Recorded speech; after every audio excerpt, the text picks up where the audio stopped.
Welcome to Through the Bible in a Year with Pastor John. We invite you to join us at 1 Oakleigh Avenue in North Providence, Rhode Island. This podcast is presented to you by The Way Ministries, supported by listeners like you. For donations, live videos, podcasts, and more, please visit www.thewayministriesri.org. Thank you and have a great day.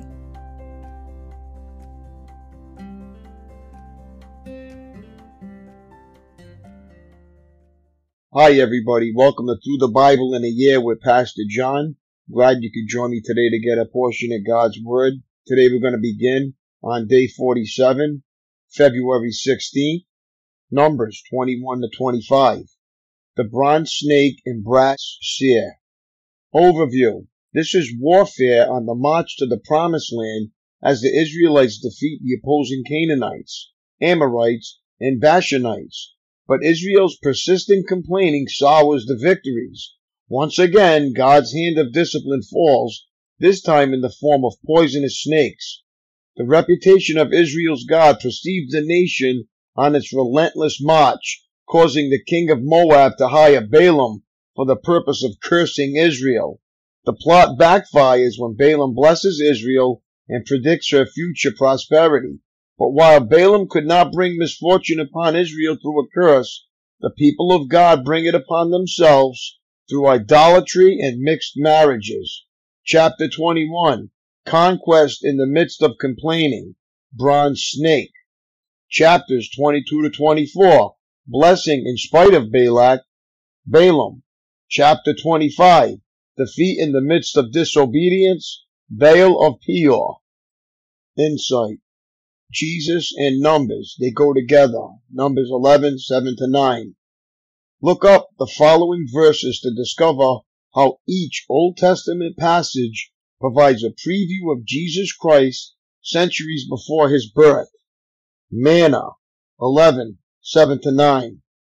John 6, 31 to 33. Water from rocks, chapter 20, 11. 1 Corinthians 10, chapter 4.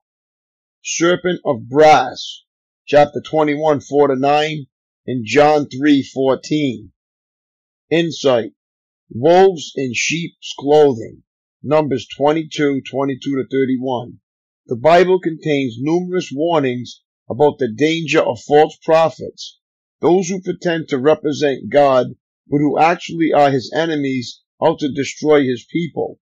God was angry with Balaam and used the false prophet's donkey to rebuke him, chapter 22, 21 to 31. In a stinging denunciation of false prophets, 2 Peter 2, 15 to 16 mentions this very incident. Numbers, chapter 21. Victory over the Canaanites. The Canaanite king of Arad, who lived in the Negev, heard that the Israelites were approaching on the road through Atharim.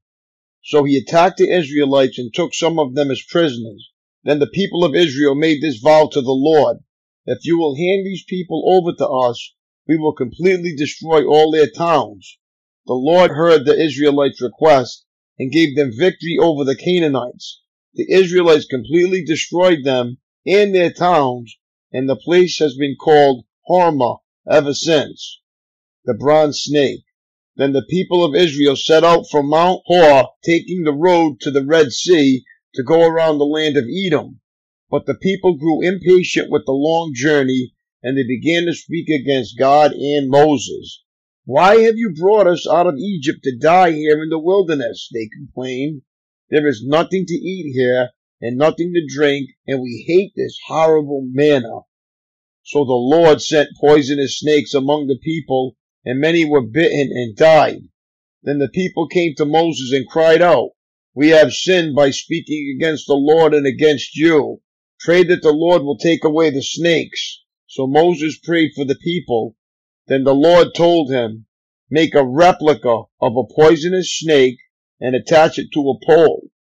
All who are bitten will live if they simply look at it. So Moses made a snake out of bronze and attached it to a pole. Then anyone who was bitten by a snake could look at the bronze snake and be healed. Israel's journey to Moab. The Israelites traveled next to Oboth and camped there. Then they went on to Ayirabim in the wilderness on the eastern border of Moab. From there, they traveled to the valley of Zered Brook and set up camp.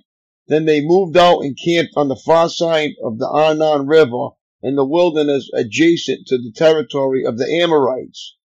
The Arnon is the boundary line between the Moabites and the Amorites.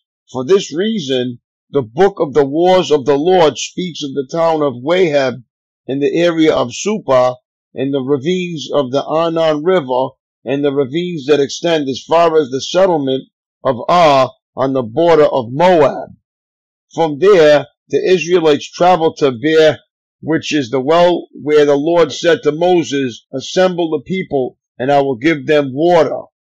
There the Israelites sang this song, "Spring up, O well, yes, sing its praises. Sing of this well, which princes dug, which great leaders hollowed out, with their scepters and staffs."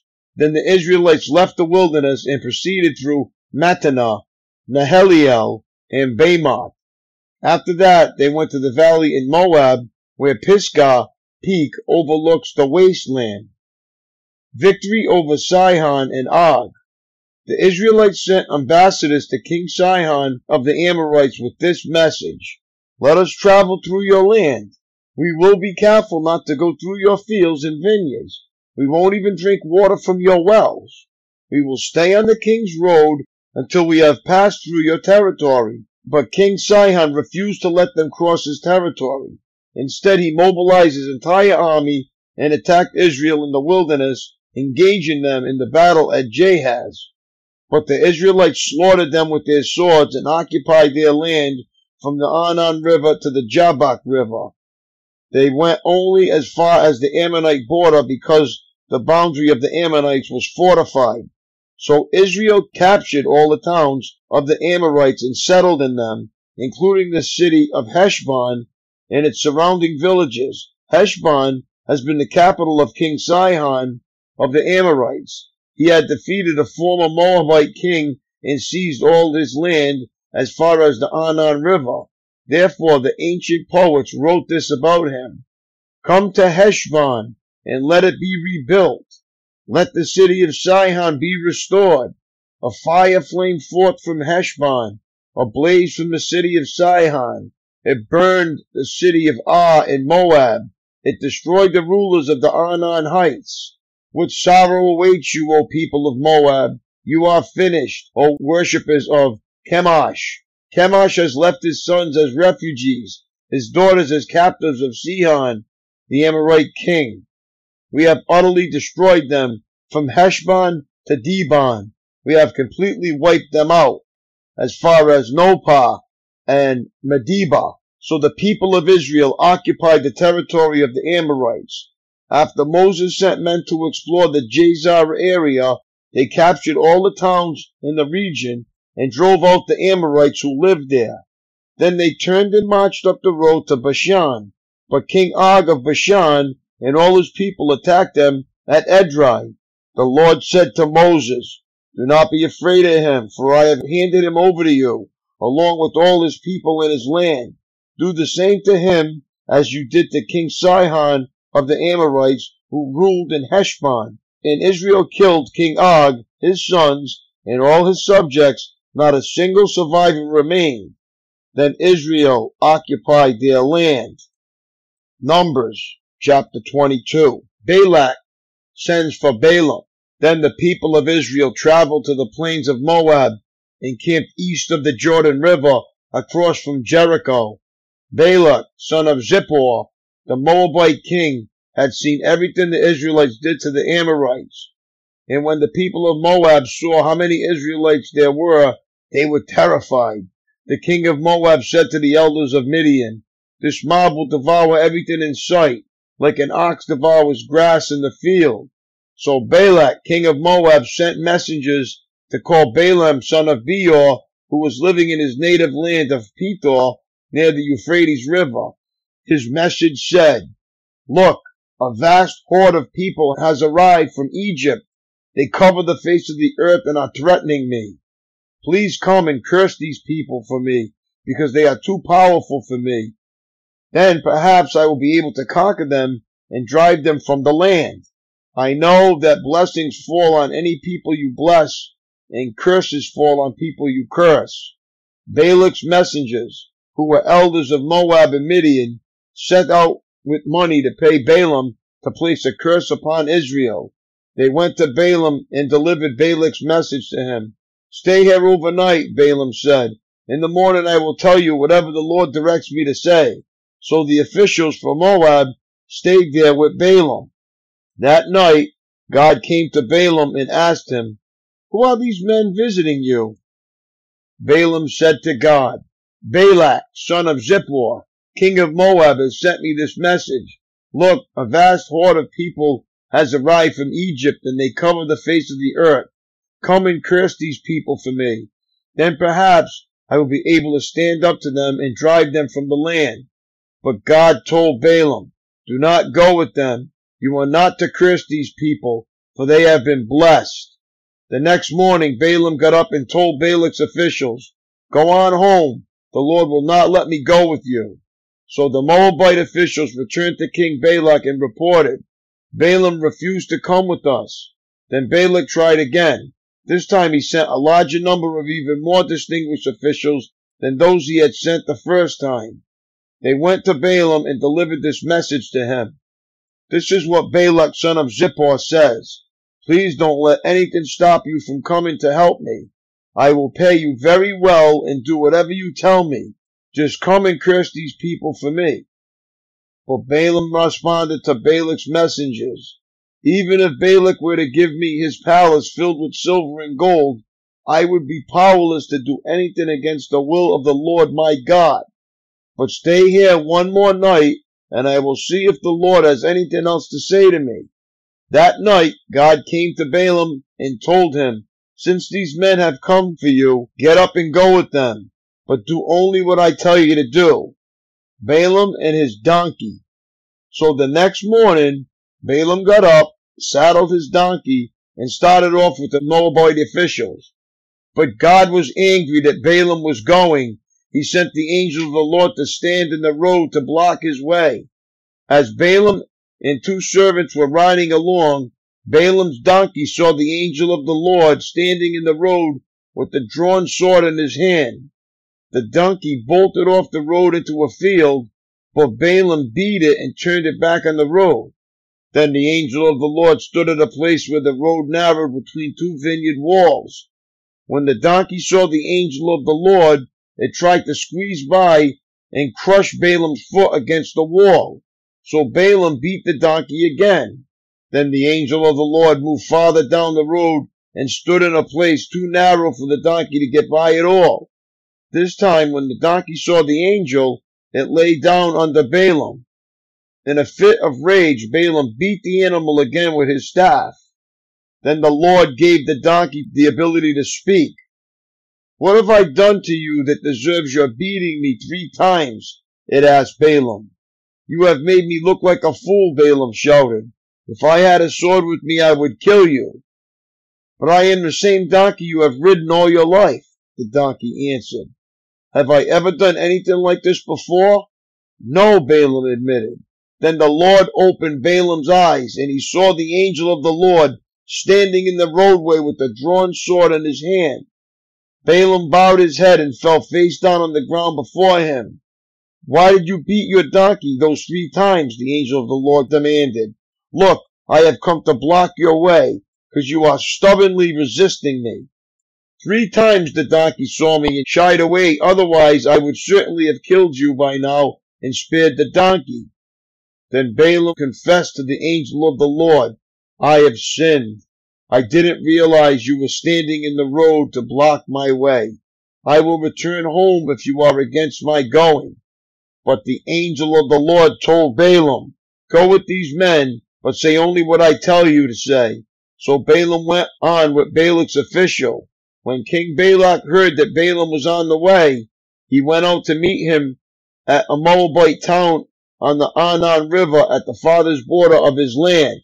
"Did I send you an urgent invitation? Why didn't you come right away?" Balak asked Balaam. Didn't you believe me when I said I would reward you richly? Balaam replied, Look, now I have come, but I have no power to say whatever I want. I will speak only the message that God puts in my mouth. Then Balaam accompanied Balak to Kiriath Huzoth, where the king sacrificed cattle and sheep. He sent portions of the meat to Balaam and the officials who were with him. The next morning, Balak took Balaam up from Bamoth Baal. From there, he could see some of the people of Israel spread out below him. Numbers chapter 23. Balaam blesses Israel. Then Balaam said to King Balak, Build me 7 altars here, and prepare 7 young bulls and 7 rams for me to sacrifice. Balak followed his instructions, and the 2 of them sacrificed a young bull and a ram on each altar. Then Balaam said to Balak, Stand here by your burnt offerings, and I will go to see if the Lord will respond to me. Then I will tell you whatever he reveals to me. So Balaam went alone to the top of a bare hill, and God met him there. Balaam said to him, I have prepared 7 altars, and have sacrificed a young bull and a ram on each altar. The Lord gave Balaam a message for King Balak. Then he said, Go back to Balak and give him my message. So Balaam returned and found the king standing beside his burnt offerings with all the officials of Moab. This was the message Balaam delivered. Balak summoned me to come from Aram. The king of Moab brought me from the eastern hills. Come, he said, curse Jacob for me. Come and announce Israel's doom. But how can I curse those who God has not cursed? How can I condemn those whom the Lord has not condemned? I see them from the cliff tops. I watch them from the hills. I see a people who live by themselves, set apart from other nations. Who can count Jacob's descendants as numerous as dust? Who can count even 1/4 of Israel's people? Let me die like the righteous. Let my life end like theirs. Then King Balak demanded of Balaam, What have you done to me? I brought you to curse my enemies. Instead you have blessed them. But Balaam replied, I will speak only the message that the Lord puts in my mouth. Balaam's second message. Then King Balak told him, Come with me to another place. There you will see another part of the nation of Israel, but not all of them. Curse at least that many. So Balak took Balaam to the plateau of Zophim on the Pisgah Peak, but he built 7 altars there and offered a young bull and a ram on each altar. Then Balaam said to the king, Stand here by your burnt offerings while I go over there to meet the Lord. And the Lord met Balaam and gave him a message. Then he said, Go back to Balak and give him my message. So Balaam returned and found the king standing beside his burnt offerings with all the officials of Moab. What did the Lord say? Balak asked eagerly. This was the message Balaam delivered. Rise up, Balak, and listen. Hear me, son of Zippor. God is not a man, so he does not lie. He is not human, so he does not change his mind. Has he ever spoken and failed to act? Has he ever promised and not carried it through? Listen, I received the command to bless. God has blessed, and I cannot reverse it. No misfortune is in the plan for Jacob.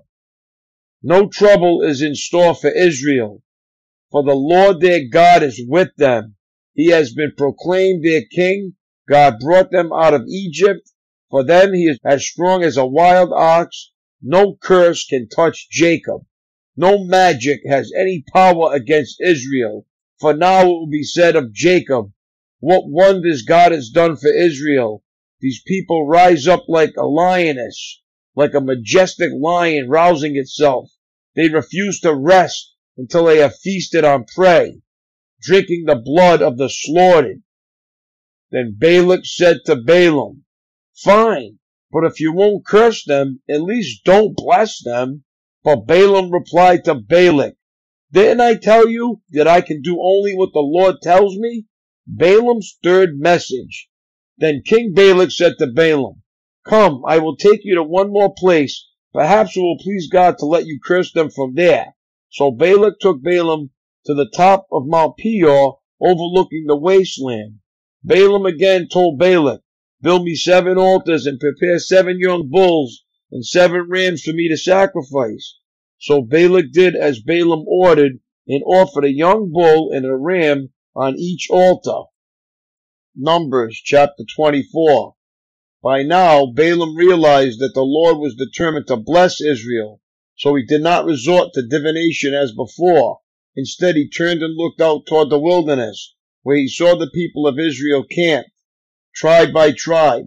Then the Spirit of God came upon him, and this is the message he delivered.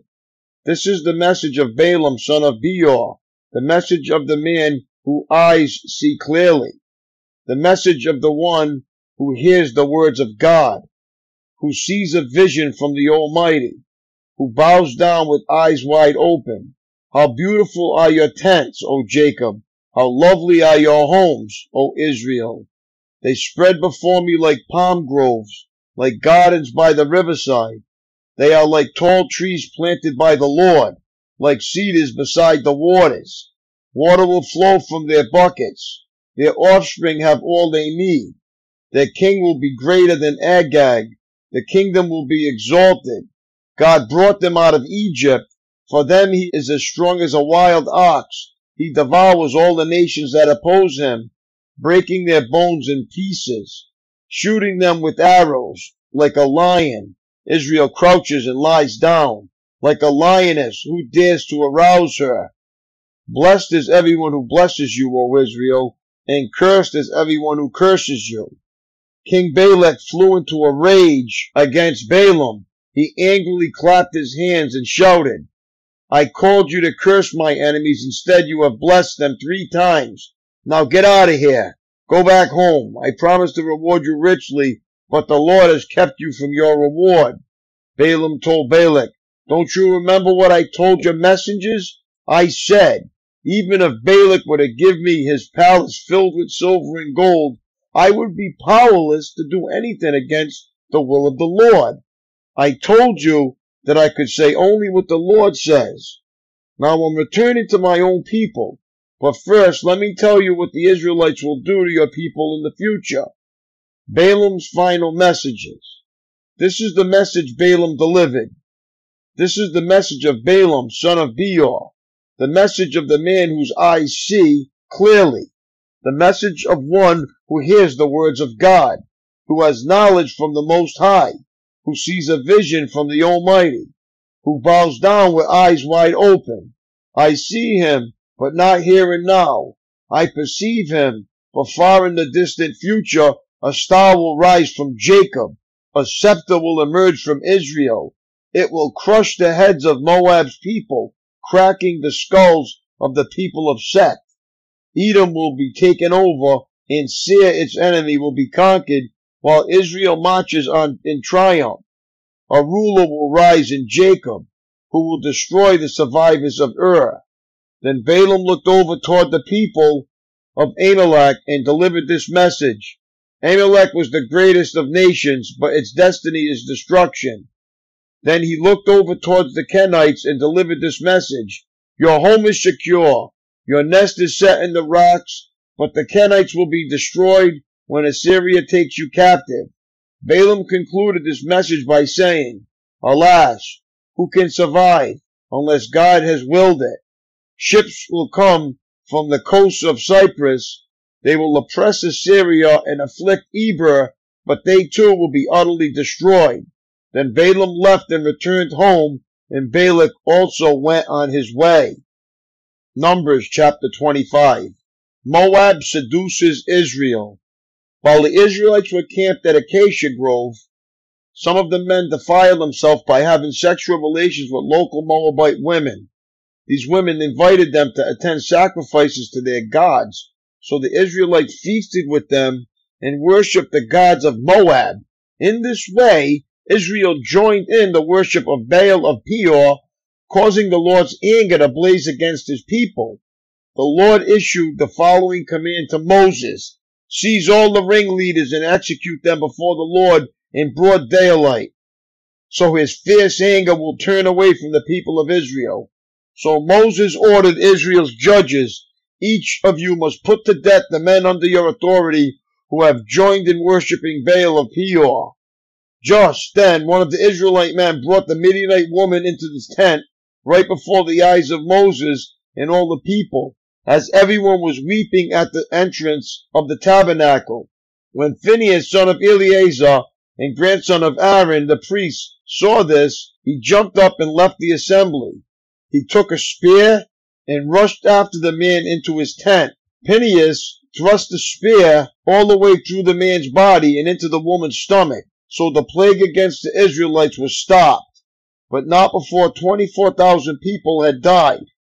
Then the Lord said to Moses, Phinehas, son of Eleazar and grandson of Aaron, the priest, has turned my anger away from the Israelites by being as zealous among them as I was. So I stopped destroying all Israel as I intended to do in my zealous anger. Now tell him that I am making my special covenant of peace with him. In this covenant, I give him and his descendants a permanent right to the priesthood, for in his zeal for me, his God, he purified the people of Israel, making them right with me. The Israelite man killed with the Midianite woman was named Zimri, son of Salu, the leader of the family from the tribe of Simeon. The woman's name was Cosbi. She was the daughter of Zur, leader of the Midianite clan. Then the Lord said to Moses, attack the Midianites and destroy them, because they assaulted you with deceit and tricked you into worshiping Baal of Peor, and because of Cosbi, the daughter of the Midianite leader, who was killed at that time of the plague because of what happened at Peor. My daily walk.